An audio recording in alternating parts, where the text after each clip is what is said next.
Assalamualaikum warahmatullahi wabarakatuh.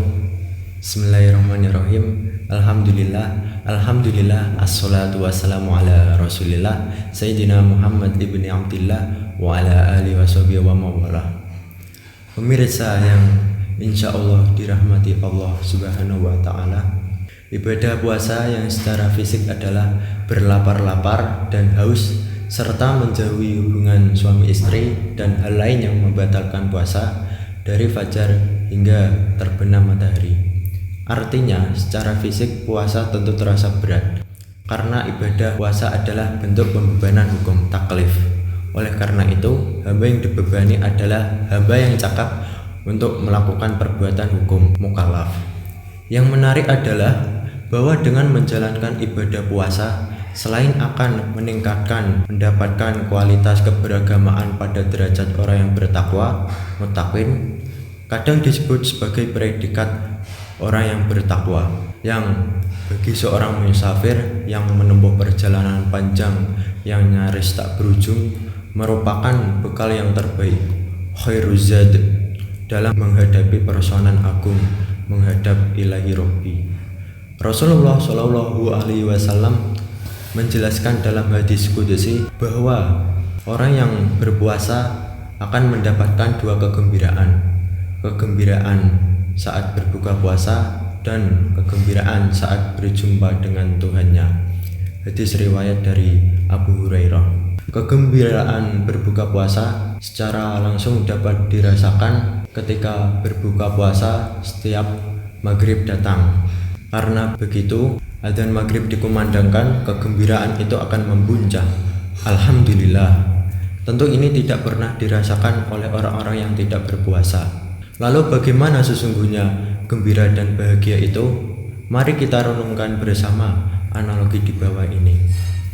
Orang-orang yang mengaku beriman, namun ketika tanpa ada udzur syar'i seperti sakit dan atau musafir, namun tidak berpuasa, laksana saudara-saudara kita yang fisiknya sakit dan kemudian berimbas pada kesehatan psikisnya.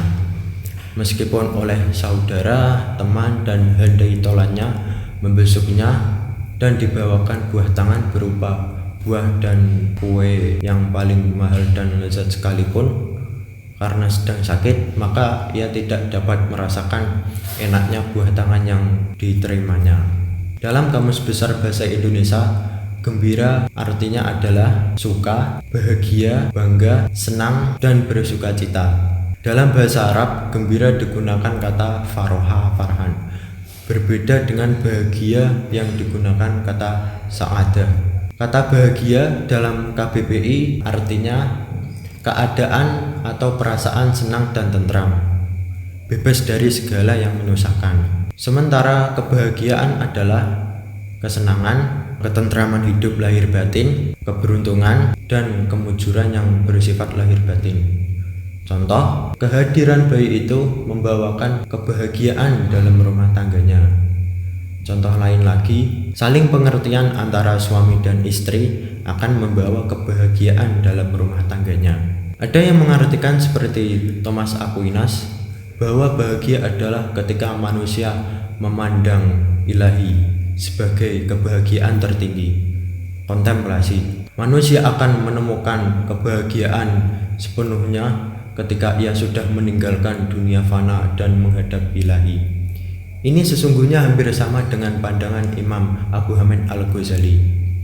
Imam Al-Ghazali menjelaskan dalam kitab Kimia As-Sa'adah bahwa untuk meraih kebahagiaan adalah mengelola atau memanage hati, pikiran, dan perasaan dalam diri manusia. Hal-hal atau aspek-aspek yang harus ditata sedemikian rupa untuk meraih kebahagiaan adalah: pertama, mengenal diri sendiri; kedua, mengenal Allah; ketiga, mengenal hakikat dunia; dan keempat, mengenal hakikat akhirat. Lalu pertanyaannya adalah, apakah masing-masing kita sedang berada dalam kondisi sehat secara lahiriah dan batiniah, sehingga kita mampu mengenali siapa diri kita yang sebenarnya, dari mana, dan untuk apa kita diciptakan di dunia ini.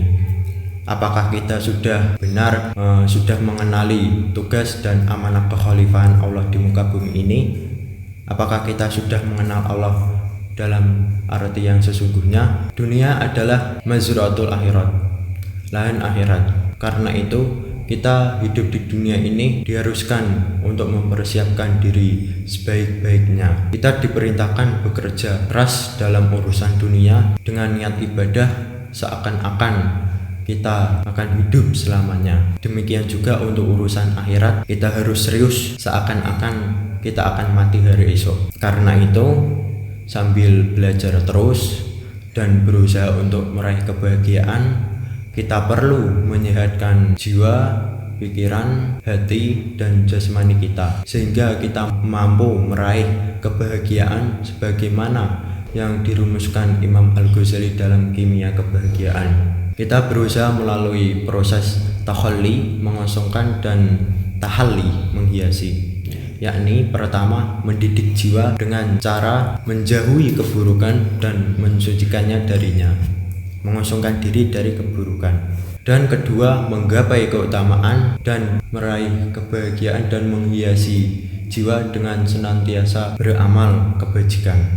Semoga ibadah puasa yang kita jalankan mampu untuk membuahkan hasil sehingga bisa menyehatkan diri, pikiran, hati, dan perasaan kita, sehingga kita mampu merasakan sinyal dan merasakan nikmatnya ibadah puasa dan mampu menangkap makna kegembiraan kita beribadah.